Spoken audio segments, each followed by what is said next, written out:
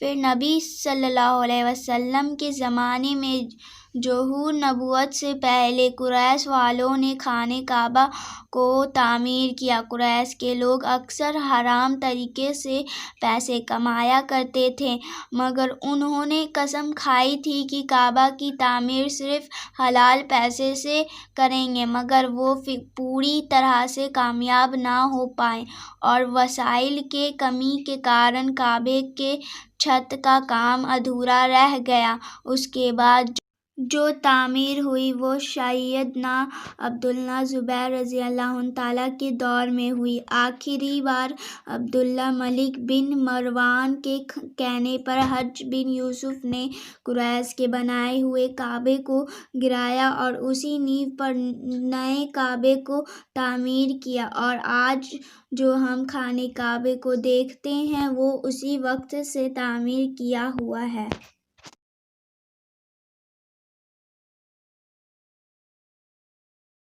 دوستو، نبی کریم صلی اللہ علیہ وسلم کے زمانے میں کوئی بھی مسلمان خانہ کعبہ میں آ جا سکتا تھا اور عبادت کر سکتا تھا۔ خانہ کعبہ ہفتے میں 2 بار عوام کے لیے کھولا جا سکتا تھا، مگر آج کے وقت میں مسلمانوں کی تعداد اور بھی زیادہ ہو چکی ہے، اسی لیے اب سال میں 2 بار کھولا جاتا ہے۔ اس میں بھی اعلیٰ شخصیات داخل ہو سکتے ہیں۔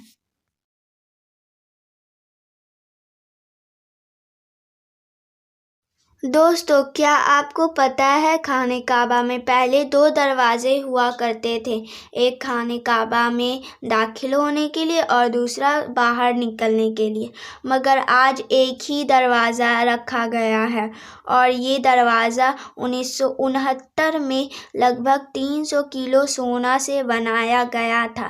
اس سے پہلے یہ دروازہ چاندی کا ہوا کرتا تھا۔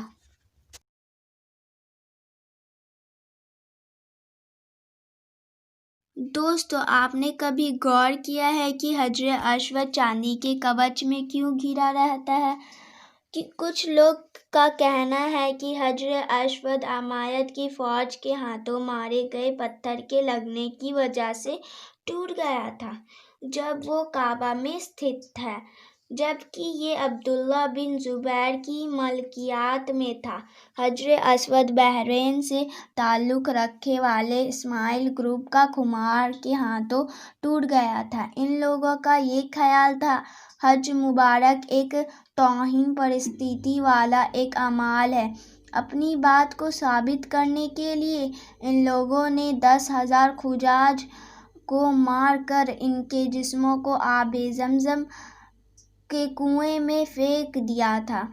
یہ غیر انسانی نہیں تھے، یہ شیطان حجر اسود کو عرب کے مشرق میں لے گئے اور پھر عراق کے غفا میں لے گئے، جہاں اس کے عوض میں پیسے وصول کیے گئے۔ ان کو پھر مجبور کیا گیا کہ وہ حجر اسود کو واپس کر دیں۔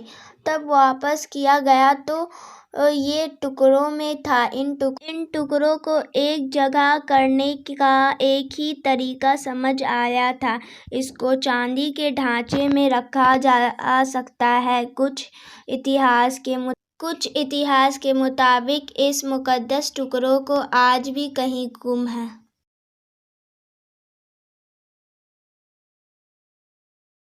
دوستو، کعبہ کا لفظ کا مطلب ہوتا ہے کیوب، یعنی کہہ لیجیے چوکور۔ مگر کیا آپ کو پتہ ہے ابراہیم علیہ السلام کے وقت ایک سائڈ کا حصہ گول ہوا کرتا تھا جسے آج ہم حتیم کہتے ہیں۔ حتیم کعبے کا ہی حصہ ہے، اس لیے آج آپ دیکھتے ہوں گے کہ طواف کرنے والے لوگ حتیم کے اندر سے نہ جا کر بلکہ حتیم کے باہر سے طواف کرتے ہیں۔ دراصل ظہور نبوت سے پہلے جب قریش والوں نے خانہ کعبہ کی تعمیر کی تھی تو تب وہ حلال مال اکٹھا کرنے ناکام ہو گئے تھے اور وسائل کی کمی کے کارن انہوں نے کعبے کے اس حصے کو چھوڑ دیا تھا۔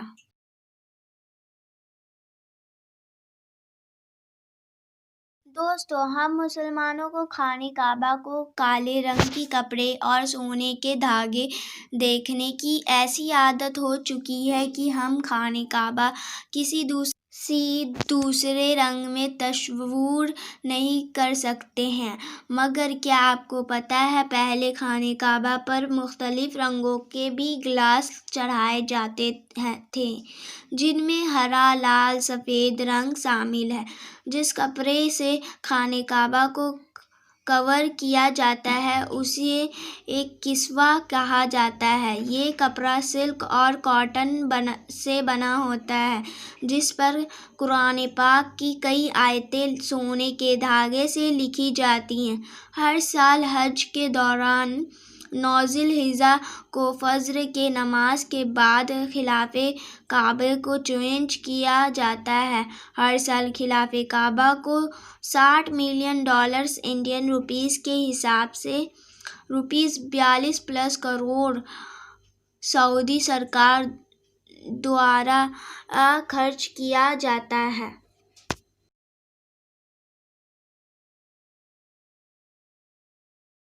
کیا آپ کو پتہ ہے خانہ کعبہ کی تعداد 2 ہے؟ خانہ کعبہ کے بالکل اوپر جنت میں ایک اور کعبہ ہے جسے روایتوں میں بیت المعمور کہا گیا ہے۔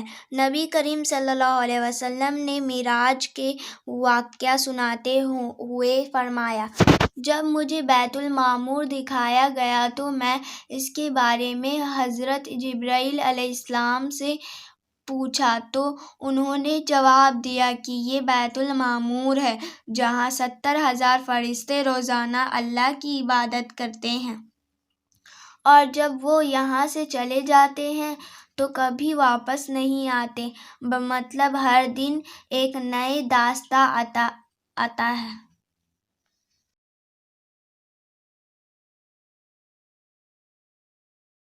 دوستو، خانہ کعبہ کی دروازے کو کھولنے کے لیے جن چابیوں کا استعمال ہوتا ہے وہ کوئی سعودی گورنمنٹ کے پاس نہیں ہے بلکہ نبی کریم صلی اللہ علیہ وسلم کے ایک صحابی کے خاندان کے پاس موجود ہے۔ فتح مکہ کے بعد پیارے نبی کو کعبہ کی چابیاں سونپی گئیں۔ پیارے نبی نے یہ چابیاں اپنے پاس رکھنے کے بجائے پنش صاحبہ کے خاندان کے عثمان بن طلحہ کو دے دیا۔ اس وقت سے آج تک خانہ کعبہ کی چابیاں عثمان بن طلحہ رضی اللہ عنہ کے خاندان کے پاس ہی ہیں۔ پیارے نبی کا فرمان کے مطابق یہ چابیاں قیامت تک انہی کے پاس رہیں گی۔ صلی اللہ علیہ وسلم نے فرمایا تھا کہ اے بنی طلحہ، یہ چابیاں روز قیامت تک تیری تحویل میں رہیں گی سوائے اس کے کہ وہ زور زبردستی غیر اخلاقی طریقے سے تجھ سے چھین لیا جائے۔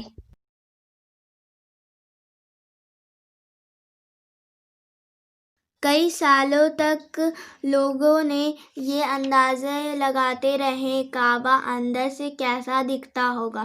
وہ لوگ بڑے خوش نصیب ہیں جن کو خانہ کعبہ کے اندر داخل ہونے کی شہادت حاصل ہوئی۔ ایک نصیب وہ بھی جس کو خانہ کعبہ کے اندر تصویر بنانے کا موقع ملا۔ پھر لاکھوں کروڑ لوگوں نے یہ تصویر آن لائن بھی دیکھیں اور بھارت کے کئی لوگوں کو وہم بھی دور ہو گیا کہ جو یہ کہتے تھے ہمارے دیوتا کی مورتی کعبے کے اندر رکھی ہوئی ہے۔ دوستو، خانہ کعبہ کے اندر کا حصہ سنگ مرمر اور ہرے رنگ کے کپڑے سے ڈھکا ہوا ہے۔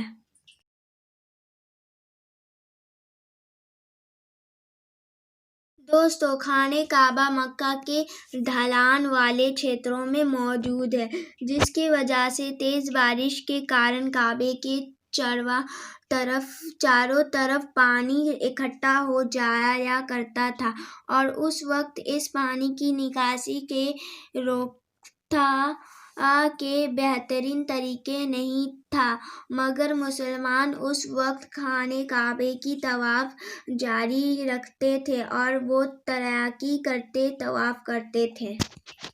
انشاءاللہ یہ آپ کو ویڈیو پسند آیا ہوگا تو میرے چینل کو سبسکرائب کریں اور بیل آئیکن دبانا نہ بھولیں۔ Thank you.